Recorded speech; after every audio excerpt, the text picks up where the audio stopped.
Tu veux prendre du muscle et améliorer tes résultats musculaires?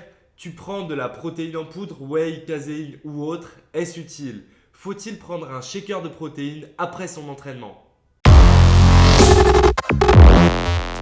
Les protéines occupent un rôle fondamental dans la réparation musculaire et sont essentielles à ta prise de masse.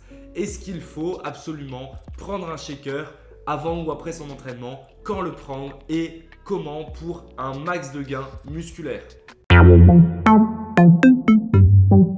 Tu connais peut-être la notion de fenêtre anabolique. La fenêtre anabolique, c'est la période qui suit un entraînement pendant lequel tes muscles sont plus réceptifs à la synthèse protéique, c'est-à-dire à la synthèse de protéines, et tes muscles vont mieux se réparer durant ce laps de temps. La fenêtre anabolique, on a tendance à croire qu'elle est courte, mais en fait, elle dure environ 24 heures chez un sportif entraîné et presque 2 jours, voire plus, pour un sportif débutant ou intermédiaire. Le problème n'est donc pas la fenêtre anabolique. Ta fenêtre anabolique te permet de produire du muscle durant une très longue période et tu n'as pas besoin dans ce cas-là d'apporter des protéines de manière régulière et surtout pas des protéines juste après ton entraînement. Sauf que c'est plus compliqué que ça. Il faut apporter des protéines après son entraînement mais pas pour la fenêtre anabolique. Consommer un shaker de protéines avant ou après ton entraînement et ainsi apporter des protéines proches de ton entraînement t'aidera à améliorer tes performances. Cela va aider ton corps à produire plus de protéines musculaires et donc cela te permettra d'avoir plus de gains musculaires. Cela a été démontré dans cette étude qui a fait un test avec un groupe placebo et un groupe qui prenait un shaker de protéines après son entraînement avec les mêmes caractéristiques d'entraînement et les mêmes protéines consommées sur toute la journée.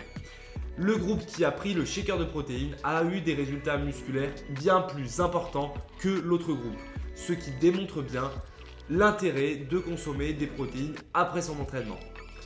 La consommation de protéines après l'entraînement, c'est aussi expliqué. En fait, quand tu viens de t'entraîner, tu vas produire plus d'hormones de croissance, de différentes hormones de croissance qui vont stimuler la création de protéines musculaires. Mais même si ta fenêtre anabolique est très longue, en fait, là, la hausse des hormones va être un petit peu moins longue. Et si tu en profites au mieux, tu pourras produire plus de protéines musculaires sur cette durée-là. Au plus tôt après ton entraînement, tu apportes des acides aminés et au mieux, ton corps pourra produire des protéines.